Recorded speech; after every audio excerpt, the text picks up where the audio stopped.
B'Shem Hashem na'aseh v'natzliach. Shalom v'chai, everybody. We are here from Israel after the extraordinary event we had last week.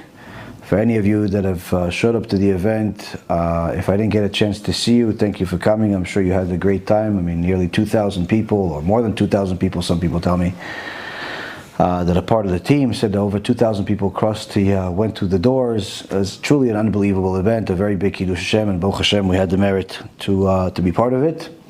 And Bezrat Hashem will have the merit to do more, to build more, and to Bezrat Hashem bring a lot more honor to HaKadosh Baruch Hu. So we're here in Yerushalayim, and I wanted to say a few divrei Torah, just something to keep the pulses pumping, and to Bezrat Hashem bring a little bit of contribution to the world to make our lives worth living.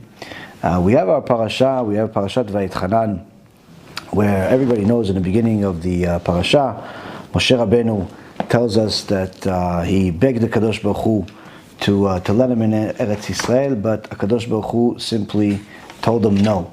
And he actually says that V'yit'aber Adonai bi lema'anchem v'lo shama elai v'yomer Adonai elai rav lach al tosef daber elai od b'davar hazeh. That HaKadosh Baruch Hu told Moshe Rabbeinu that he became angry with him for your sake. And he did not listen to me, and Hashem said to me, it's too much for you, do not continue to speak to me further about this matter. So, first and foremost, we understand that HaKadosh Baruch Hu did not accept Moshe Rabbeinu's 515 prayers. And from there we learn that sometimes, even if you pray a lot, sometimes the answer is no. Why no? HaKadosh Baruch Hu has his reasons. Sometimes no because it's you don't deserve it. Sometimes it's no because you didn't pray enough. Sometimes it's no because it's bad for you. As we see here is one of the prime examples where Moshe Rabbeinu says that Hashem became angry with me.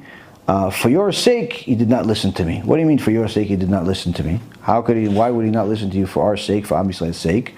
So Chamim explain that HaKadosh Baruch Hu made a deal with Moshe Rabbeinu that everything that he does, in essence, is going to be as if Hashem did it, where it becomes permanent. The 5 books of Moses, permanent. Our Holy Torah is permanent. Am Yisrael is permanent, and so on and so forth. So, one of the main reasons why Moshe Rabbeinu wanted to come to Eretz Yisrael is because he wanted to fulfill mitzvot, and primarily the one of building the Bet HaMikdash. He wanted to build the Bet HaMikdash. He didn't want to just come to Eretz Yisrael to go eat watermelon. So he wanted to fulfill the mitzvot that he cannot do by living in Eretz Yisrael. And we know this from the pasuk where it says, Ki lo ta'avor et הירדן הזה, hold on. It says,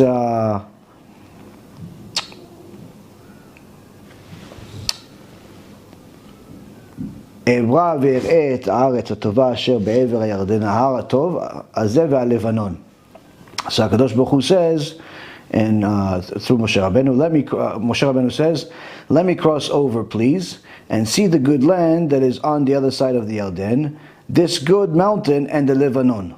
So Chachamim say, what is the Lebanon? Lebanon is the Bet HaMikdash. So Moshe Rabbeinu wanted to build the Bet HaMikdash, but HaKadosh Baruch Hu did not want to build the Bet HaMikdash, because had he built the Bet HaMikdash, then HaKadosh Baruch Hu would not be able to destroy it. And the problem is that HaKadosh Baruch Hu already knew that in the future, Am Yisrael, as is prophesied in this week's Parashat Vayetchanan, Am Yisrael will sin in the future, and he had to destroy the Bet HaMikdash. And if it wasn't the Bet HaMikdash, it would have Chas Shalom been Am Yisrael itself. So we see from here that even Moshe Rabbeinu, 515 prayers, where each one of his prayers is weighed the equivalent of all of Am Yisrael put together is a prayer, and he did 515 of them. All of that was not enough to allow him in. Why? Because ultimately it was not for Am Yisrael's interest for him to come in, because it would have eventually led to their demise. Chas v'shalom. So that's why Moshe Rabbeinu says, it's for your sake that I did not enter the land. It's for your sake. So now, moving on, we see that from the parasha that HaKadosh Baruch Hu tells us a very, very important rule, and a rule that is very relevant to our lives today in a world full of heretics and rationalists and all types of people that like to distort the Torah and so-called modernize it to their likings. There was one guy that was a famous rabbi that died not too long ago, who said something famously that Rabbi Eliashiv fought against, harshly against them, and actually, wrote a letter against them and told them that he has to remove his books from the stores, where he made certain statements in his books and also in public, where Judaism does not have a monopoly on the truth. And people like to believe that there is, a common or universal truth out there that perhaps not only Judaism has, and this week's parasha says the exact opposite, meaning that only Judaism has the truth and everything else is lies. Anything that Christianity or Islam or anything else out there that has truth has to come from Judaism. Anything in the world that is true, that is worthwhile, that's something that's significant and true, has to come from the Torah. There is no truth that exists outside of the Torah. And one of the places that we see that is from this week's parasha, where Moshe Rabbeinu says, Ta'am Yisrael, ומי גוי גדול אשר לא חוקים ומשפטים צדיקים ככל התורה הזאת אשר אנוכי נותן לפניכם היום. So Moshe Rabbeinu says, and which is a great nation? He's in essence rebuking us, telling us what other nation had all this extraordinary miracles happen to them, this extraordinary connection to God, and also this wisdom called Torah. What other nation has such a thing? And in essence, he's telling us in verse 8, chapter 4, verse 8, and which is a great nation that has righteous decrees and judgments, such as this entire Torah that I place before you this day. So Chachamim say, this is not just righteousness, but if you look at Onkelos, he says truth, meaning what other nation has a truth? Meaning that there is no other truth other than the Torah. There is no second truth. There is no, like, Judaism is number one, and then there's number two is Christianity, and three is Islam, or two is, there is no number two. There's a single truth in the world, and it's the Torah. It's Judaism. There's nothing else. And there's no versions of Judaism. There's a single version of Judaism, and that's the Torah Judaism. They call it also Orthodox Judaism. That's it. There's nothing else that's true out there. So anyone out there that says that there is multiple truths out there or anything like that, that's 100% heresy, because there is no such thing. It's actually even against the 13 principles of faith. And hence the reason why Rabbi Yashiv went against that person. Next thing that we want to learn is that there is a constant mention of idolatry, Baal Peor, in this week's parasha. And you always have to ask yourself, how is this relevant to me? What could I learn from this Baal Peor? I mean, what's it at? What could I do with this? So, first we have to understand that the obligation of Torah is not just to know that it exists, but also to learn it every single day. Every person is obligated to learn Torah. Now, a Jew is obligated to learn Torah every single day. Males are obligated to learn Torah morning and night. They have to make specific times to learn Torah. Women just have to learn Torah in order to know what to do. Gentiles also have to learn the applicable things that are relevant to them, which is mainly Musar, as the part of the Torah.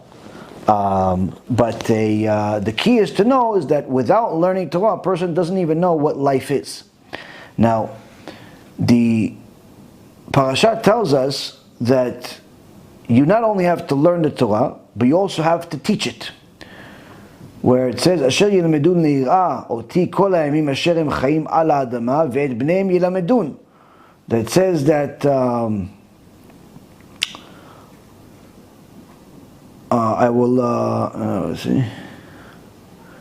Yeah, and it says that when Hashem said to me, "Gather the people to me, and I will let them hear my words, so that they will learn to fear me all the days that they live on the earth, and they shall teach their children."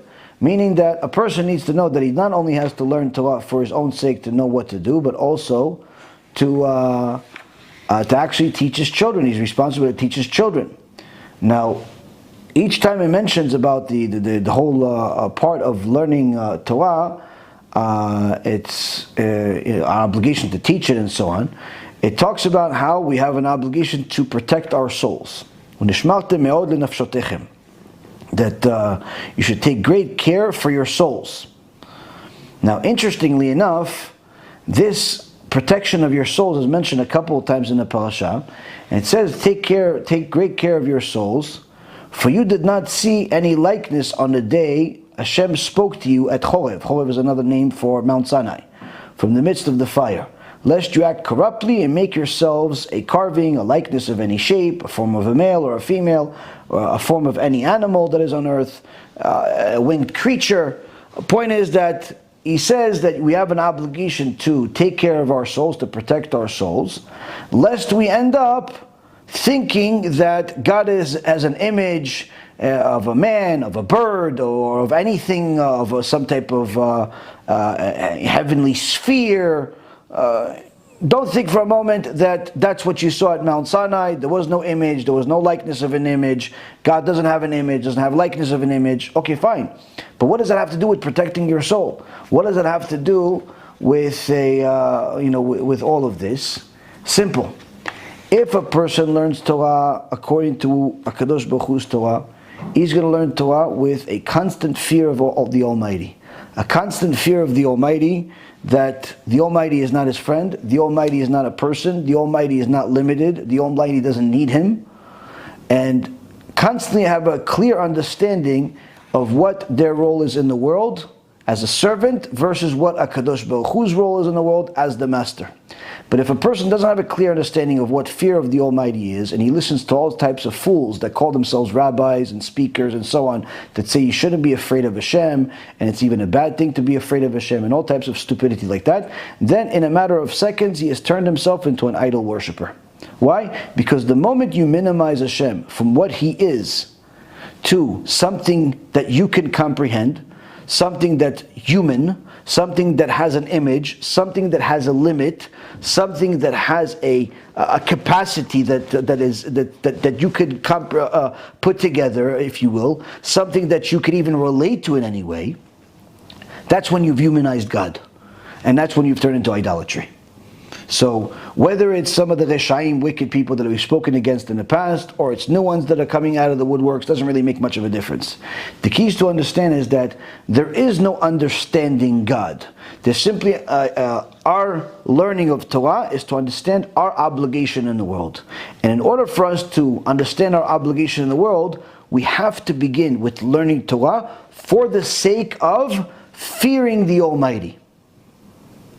Now, you're going to say, wait, but why can't I just not fear the Almighty, but rather just love Him? Aren't I obligated to love Him too? Yes, you're obligated to love Him. But love cannot come without fear. How do we know? We'll give you a couple of sources to finalize the point in this shiur today. First, we have Onkelos. Onkelos says, Ubikashtem misham et Adonai Elohecha, umatzata ki tidreshenu b'kol levavecha u'b'kol nafshecha. Onkelos says on the verse in chapter 4, verse 39, from there you will seek Hashem your God and you will find Him if you search after Him with all of your heart and with all of your soul. This is the prophecy that HaKadosh Baruch Hu tells us after, in the future time of Mashiach, meaning today. There's going to be a time when many people are going to go off, they're going to be intermarried, they're going to violate Shabbat, do all types of sins, go towards idolatry and so on, but there's going to be a spiritual awakening in the world. And people are going to start yearning for a meaning, a purpose to the world. They're going to look for a connection to God. And God says to us, Hashem tells to us, that once you actually start searching for me, I promise you you'll find me. If you search for me with all of your heart and all of your soul. So on this particular verse, this very extraordinary verse that I've used in many of my lectures as one of the most paramount promises that you could ever have from HaKadosh Baruch Hu to Am Yisrael, that he says that if you truly look for him, you'll find him. On this verse, Onkelos says, what does it really mean? What does it really mean to seek God? What does it mean? Do you look for him behind a drawer? Do you look for him on YouTube videos? Do you look for him in books? What does it mean to seek God? If you look at the commentary, if you look at the translation by Onkelos, it says, from there you will seek to return to the fear of Hashem, your God. Meaning that seeking Hashem equals fear, seeking the fear of Hashem. I.e., meaning, total conclusion, there is no such thing as seeking Hashem if it's not seeking to fear Hashem. What kind of fear? Fear of punishment. Pure fear of punishment, not fear of the awe and the majesty, because a person that doesn't have a huge connection with a Kadosh Baruch Hu that's real, that is founded on the Torah itself, has no concept of what awe of Hashem is.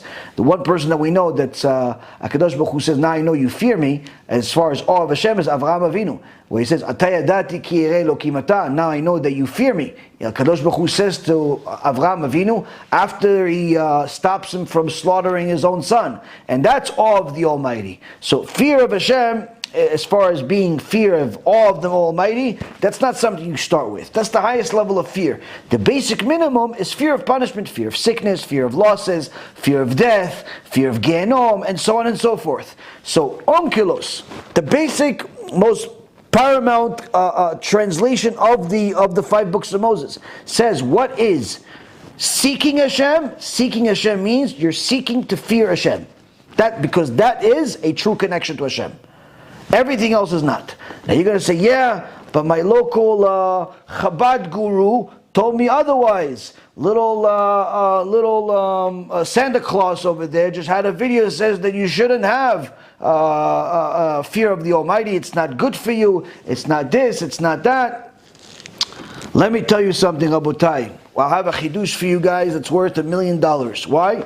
Because this chidush is going to show you how not only is this Santa Claus, Manis Friedman, not Chabad, but most Chabadniks today that say the same thing he does are also not Chabad. Why? Because Chabad is founded off of the teachings of the Baal Tanya. More than anything else, even more than the Lubavitcher Rebbe, the Baal Tanya is the foundation of Chabad.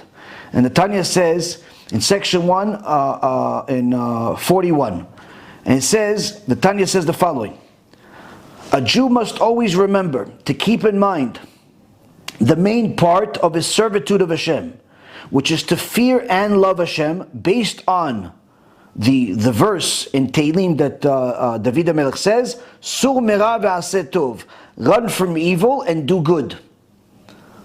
But know that you cannot entice one to do mitzvot purely from loving Hashem, as it's not enough and must wake enough to wake up the fear that is inside each Jew's heart of becoming an enemy of Hashem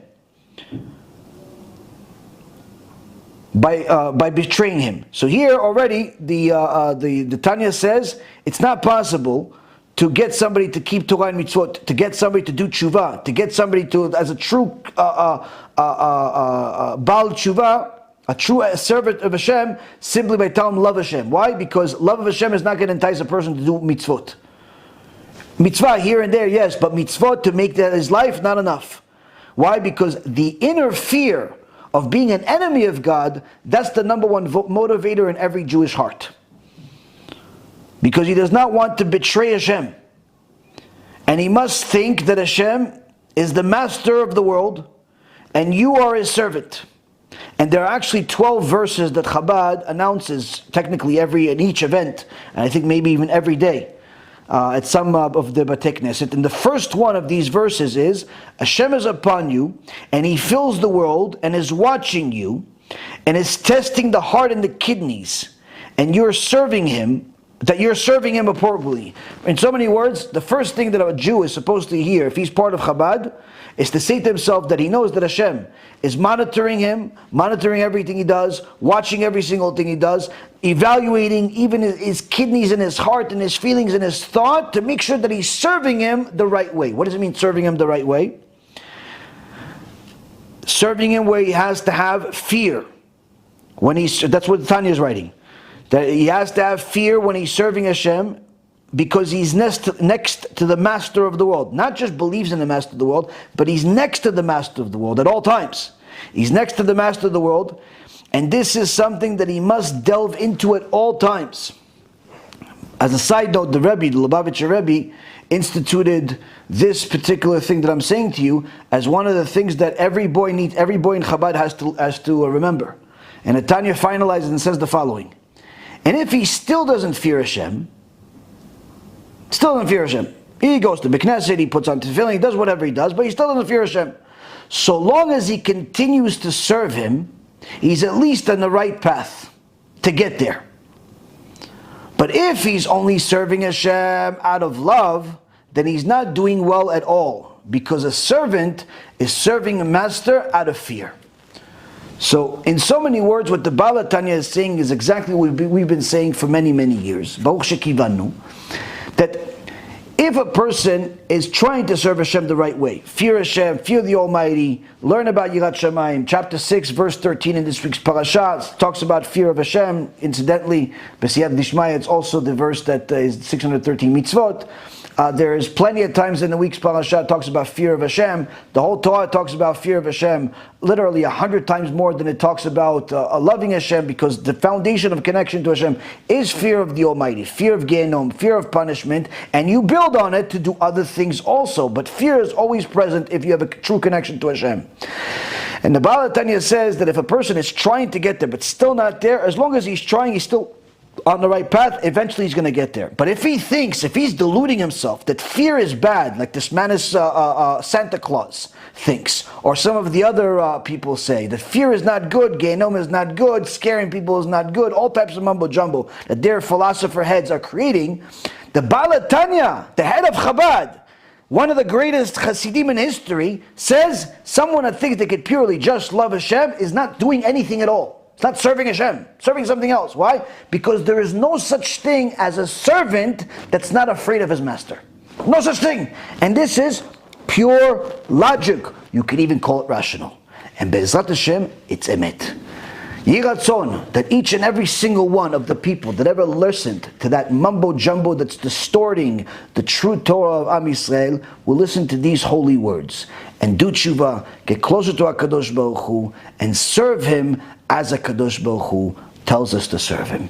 And Be'ezrat Hashem, we will all have a Shabbat Shalom. Kol Tov.